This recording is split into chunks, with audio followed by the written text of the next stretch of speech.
kemudian ikut di kelas CEO, ada yang namanya apa, BIJ, No Blame, Excuse Justify, ya kan, ada itu. Oh, itu bagus nih.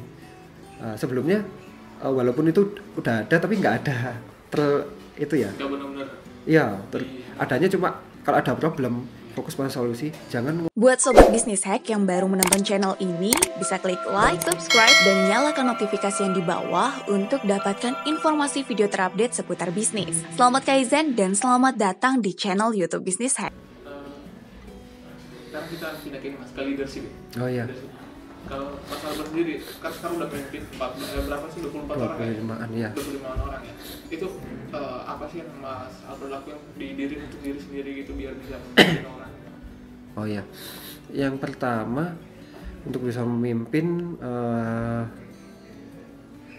saya apa ya, punya metode sendiri ya, metode yang itu sebenarnya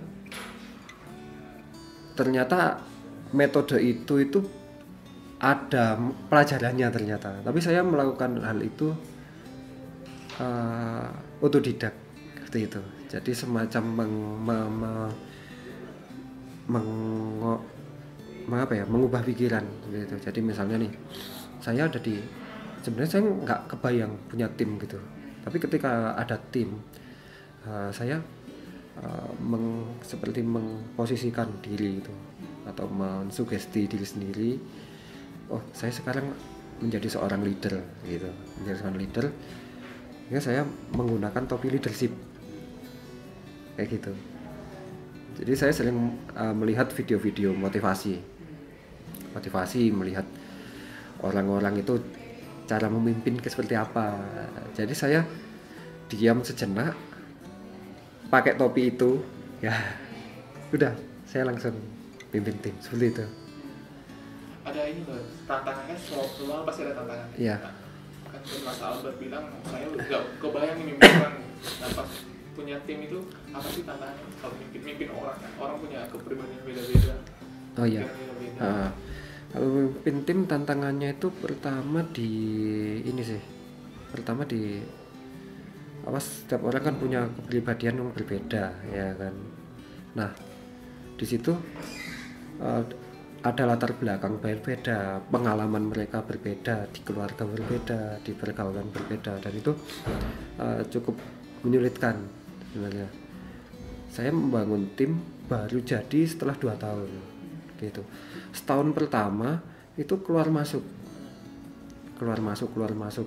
sampai tahun kedua baru udah ada pos-posnya gitu, ada apa, bener-bener timnya solid gitu, mulai solid. Nah di situ macam-macam sih, kayak misalnya ada ilustrator namanya dari UNY ya, Mbak Feli. Nah itu dia bagus banget, dia karyanya bagus, gini. Dia merokok. Jadi kalau apa di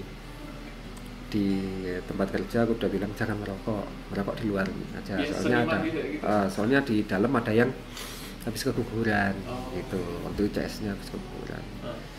Jadi segi attitude yang agak sulit itu di situ, attitude. Jadi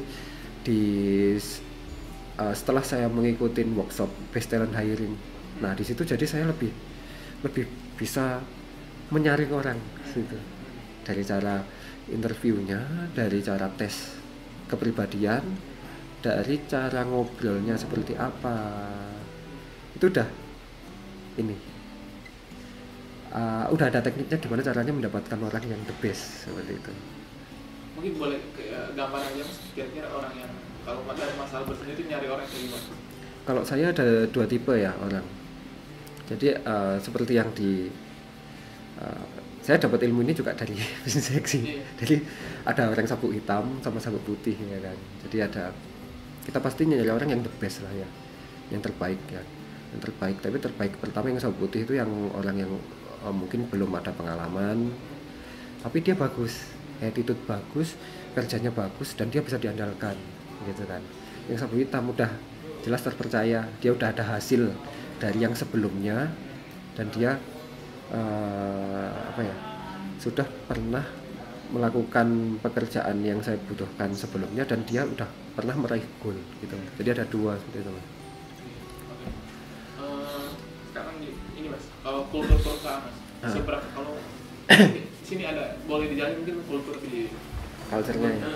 Oh iya, untuk culture perusahaan ini juga kalau sebelum saya mengikuti kelas CEO ya, sebelum saya mengikuti kelas CEO atau sebelum saya mengikuti best talent hiring ya, jadi budaya yang sebelumnya itu tercermin dari pemimpinnya gitu. Jadi alhamdulillah sebelum ikut itu budayanya alhamdulillah udah cukup bagus gitu, seperti attitude-nya. Ketika ada orang kayak gitu langsung saya ganti gitu. Jadi saya benar-benar nyari orang yang tepat ya kan, yang tepat. Ketika ada pekerjaan di kantor, saya melayani tim saya berinteraksi dengan tim saya itu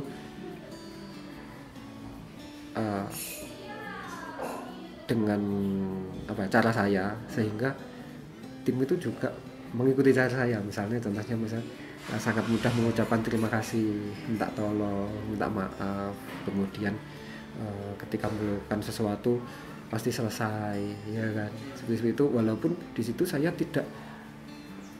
tidak memimpin terlalu banyak instruksi gitu, nggak ada peraturan khusus, nggak ada apa, tapi apa yang saya ajarkan, apa yang saya lakukan itu langsung ada di mereka juga, seperti itu. Kemudian ikut di kelas CEO ada yang namanya BEJ, no blame, excuse, justify ya kan, ada itu. Itu bagus nih.